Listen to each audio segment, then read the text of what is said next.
Israel se quedó literalmente sin luz. No es un chiste, no es una metáfora, no es una exageración periodística. Es la realidad pura y dura que está ocurriendo ahora mismo, mientras la mayoría de los grandes noticieros del mundo hablan de otra cosa, o simplemente le bajan el volumen a lo que está pasando. Ciudades enteras en Israel, ciudades con millones de personas, amanecieron sin electricidad. Las sirenas de emergencia no paran de sonar. Y lo que las cámaras capturaron en el cielo nocturno israelí es algo que parece sacado de una película de catástrofes, pero que es completamente real.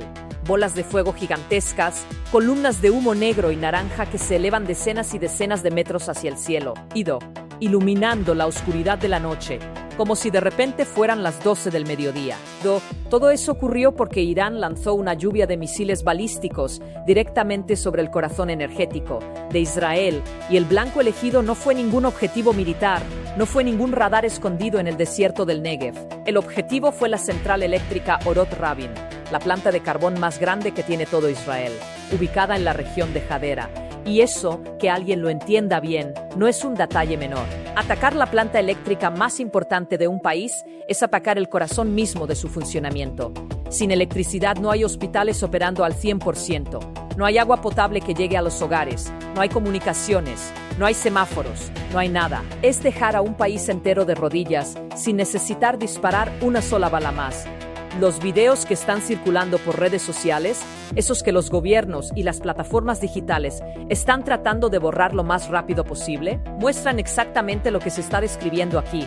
Las explosiones se escucharon en un radio de varios kilómetros a la redonda.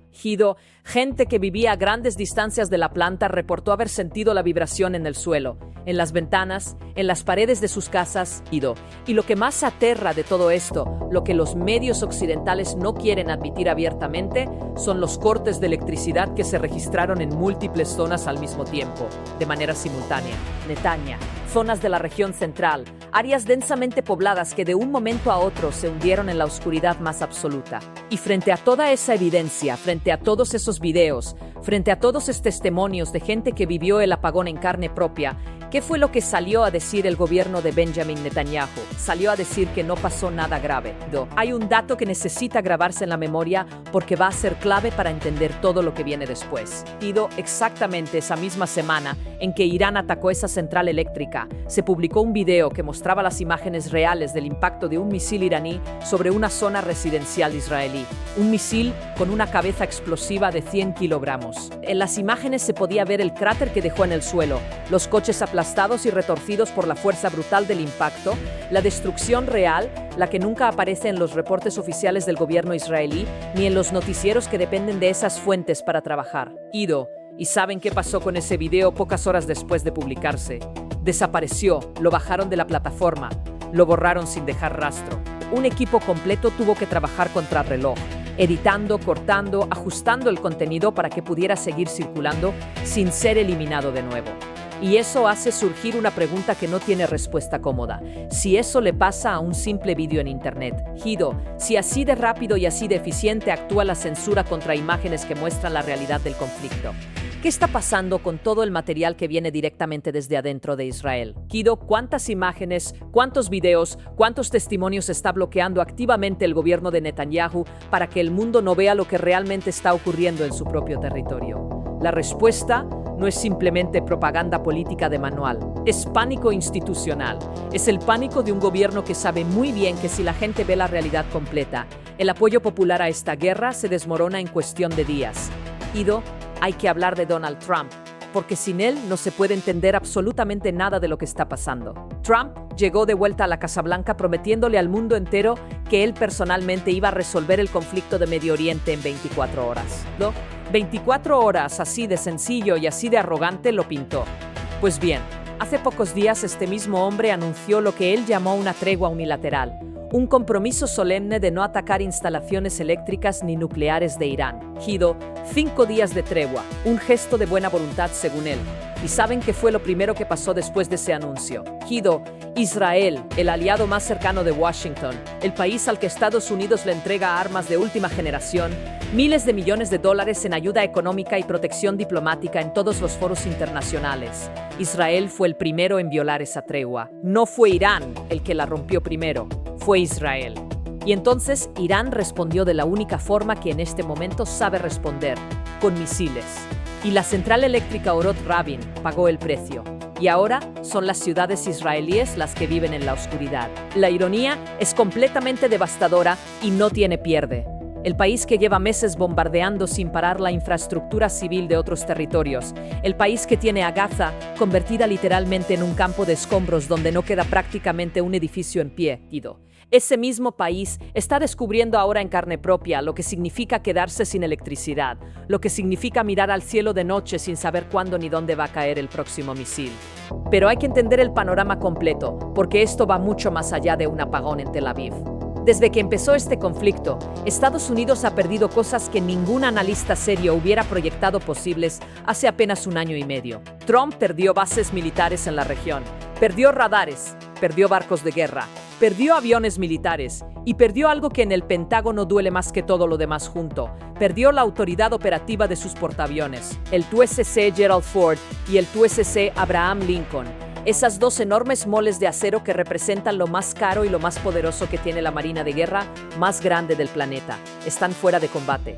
El Gerald Ford terminó siendo retirado hasta Grecia. El Abraham Lincoln tuvo que alejarse más de 1000 kilómetros de la zona de conflicto. 1000 kilómetros. Esas naves costaron cada una más de 13.000 millones de dólares y fueron diseñadas para intimidar a los enemigos del siglo pasado, no para enfrentarse a los misiles hipersónicos y a los enjambres de drones de ataque masivo que Irán está desplegando en el año 2026. En el contexto de esta guerra moderna, esos portaaviones son básicamente chatarra flotante de lujo, y el mundo entero lo está viendo con sus propios ojos en tiempo real. Pero la pérdida más grave de todas, la que tiene consecuencias que van a durar décadas enteras, no es ninguna de las anteriores. La pérdida más grave es el estrecho de Hormuz, ese corredor marítimo angosto y estratégico por donde pasa aproximadamente el 30% de todo el petróleo que consume el planeta, está ahora bajo control efectivo de Irán. Y no solo lo controla, sino que está cobrando por permitir el paso de los barcos. Y lo está cobrando en yuanes chinos, no en dólares americanos. Para quien no dimensione de inmediato la gravedad histórica de eso, hay que explicarlo con claridad. El sistema del petrodólar, ese mecanismo que durante más de 50 años mantuvo a Estados Unidos como la potencia económica dominante del mundo, funcionaba precisamente porque el petróleo del mundo se compraba y se vendía en dólares. Eso obligaba a todos los países del planeta a tener reservas en dólares, y para mantener esas reservas compraban bonos del Tesoro de Estados Unidos, lo que básicamente significaba que el mundo entero le prestaba dinero a Washington de manera permanente y sin parar. Ese sistema está siendo desmantelado ahora mismo, en tiempo real, frente a los ojos de todo el mundo. Los países del Golfo Pérsico ya no están metiendo sus ganancias del petróleo en bonos americanos. Ese flujo histórico de dinero se cortó de golpe. Y quien se está beneficiando de esa recomposición histórica del poder económico global es Irán. Un Irán que perdió a su líder supremo Ali Khamenei el 28 de febrero de este año. Un Irán que, según todos los expertos de Washington y Tel Aviv, debería estar hundiéndose en el caos absoluto. Y que sin embargo está más activo, más peligroso y más influyente geopolítica que en cualquier otro momento de los últimos 20 años. Y si todo lo anterior no fuera suficiente, hay que hablar del escándalo financiero que reportó el Wall Street Journal y que debería estar ocupando los titulares de todos los noticieros del mundo, pero que casi nadie está mencionando con la seriedad que merece. 15 minutos antes de que Trump publicara el anuncio de su famosa tregua en sus redes sociales, se registraron movimientos en los mercados de futuros de petróleo por un valor superior a 650 millones de dólares.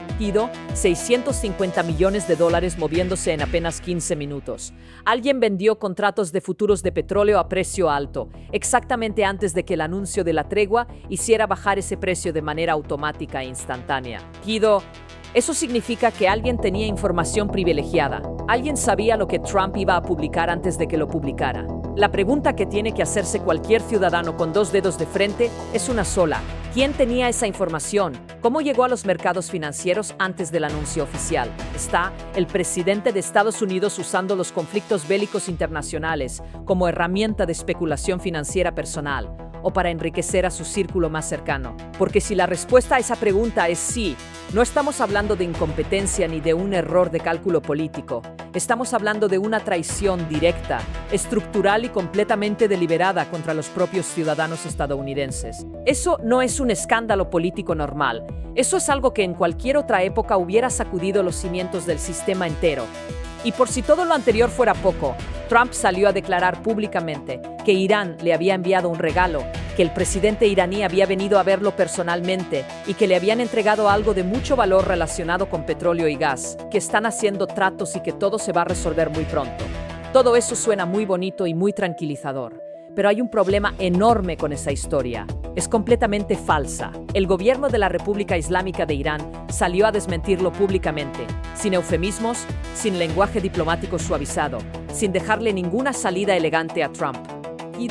Dijeron sin rodeos que no han tenido ninguna reunión con Trump ni con nadie de su gobierno, que no están negociando absolutamente nada, que no tienen ninguna intención de negociar, que lo que quieren es que esta guerra termine de verdad. Y por terminada entienden algo muy concreto y muy específico: que Estados Unidos retire lo que queda de sus bases militares del Golfo Pérsico, que Israel cese completamente sus operaciones militares en todos los territorios que está atacando, y que el Estrecho de Hormuz quede bajo soberanía iraní de manera efectiva y permanente.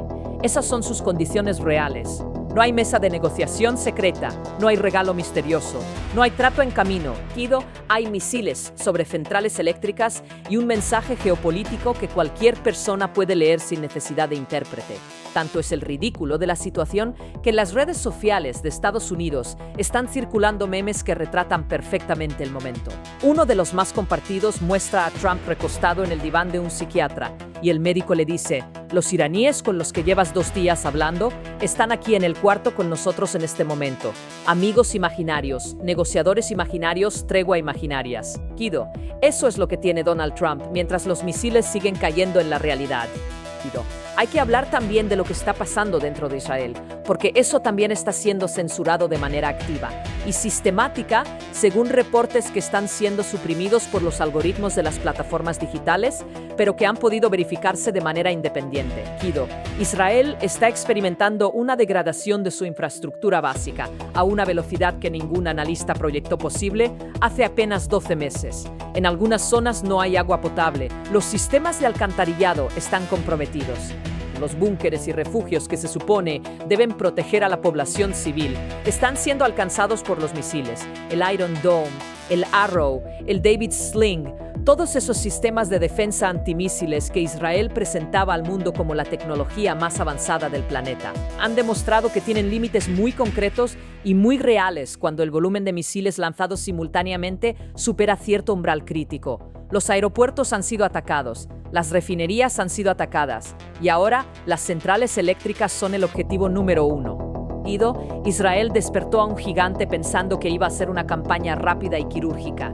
Y ese gigante, aunque lleva las cicatrices de haber perdido a su líder supremo en febrero, no se detuvo, no se dobló, no colapsó como se esperaba. Siguió de pie, disparando. Y sigue haciéndolo con una precisión que pone los pelos de punta. Para completar el cuadro hay que mencionar que los cohetes desde el Líbano también volvieron a entrar al juego. Las sirenas de ataque aéreo llevan días sonando sin parar en el norte de Israel. Al menos una persona murió en esos ataques durante la semana. Esto ya no es un enfrentamiento entre 2 países. Es una confrontación en múltiples frentes simultáneos que escala con cada hora que pasa y que drena recursos, munición y moral a una velocidad alarmante. Hay protestas en las calles de Israel. Ciudadanos israelíes saliendo a manifestarse contra esta guerra. Gente que está pagando con sus noches sin electricidad, con sus hijos durmiendo en búnkeres, el precio de una decisión que tomaron sus líderes sin consultarle a nadie. Cuando el pueblo de un país en guerra empieza a cuestionar públicamente a sus propios líderes militares en pleno conflicto, significa que el consenso social que necesita cualquier gobierno para sostener una guerra larga se está rompiendo. Netanyahu lo sabe y por eso necesita que las imágenes no salgan. La censura no es un accidente, es una decisión calculada de supervivencia política pura. Y en el plano económico global, todo esto nos afecta directamente a los que vivimos en México, en Colombia, en Argentina, en Venezuela, en cualquier rincón de América Latina. Los precios de los alimentos ya subieron, el costo de los combustibles ya subió. La inflación ya llegó y no va a bajar mientras el estrecho de Hormuz no se normalice, porque cuando los barcos no se mueven libremente, los productos no llegan a tiempo. Las cadenas de suministro globales se rompen y los puertos como Singapur o Panamá no tienen combustible suficiente para operar con normalidad. Los fertilizantes no llegan a los campos agrícolas y la comida se encarece semana tras semana. Los derivados del petróleo que se necesitan para fabricar medicamentos no se están produciendo en las cantidades necesarias. Varios economistas internacionales están comparando este shock logístico con lo que vivió el mundo entero durante la pandemia de COVID, con la diferencia de que este podría ser considerablemente más grave y durar mucho más tiempo. Y siempre, absolutamente siempre, son los mismos los que terminan pagando el precio más caro, los de siempre. Mis hermanos, con esto voy cerrando por ahora porque la situación sigue evolucionando a cada hora y habrá que estar encima de cada novedad que vaya surgiendo. Pero antes de cerrar, hay que plantear la pregunta que no deja dormir en la noche. Si Trump ya no puede controlar a Israel para que respete sus propias treguas, si ya no puede mover sus portaaviones sin que los saquen de combate, antes de que puedan hacer nada, si ya perdió el estrecho de Hormuz y el sistema del petrodólar está siendo desarmado frente a sus ojos, ladrillo por ladrillo, si hay 650 millones de dólares moviéndose misteriosamente en los mercados 15 minutos exactos antes de sus anuncios de paz, y si la República Islámica, que supuestamente debía colapsar después de perder a su líder supremo en febrero, sigue lanzando misiles que apagan las luces de Tel Aviv, entonces la pregunta es esta, planteada con toda la seriedad que el momento histórico merece. ¿Qué le queda realmente a Estados Unidos en esta partida? ¿Cuál es la carta que todavía no han jugado? ¿O ya no les queda ninguna? Dejen su análisis en los comentarios, porque este debate es demasiado importante para dejarlo en una sola voz. Y sigan pendientes porque en las próximas horas puede ocurrir algo que cambie absolutamente todo lo que se analizó hoy.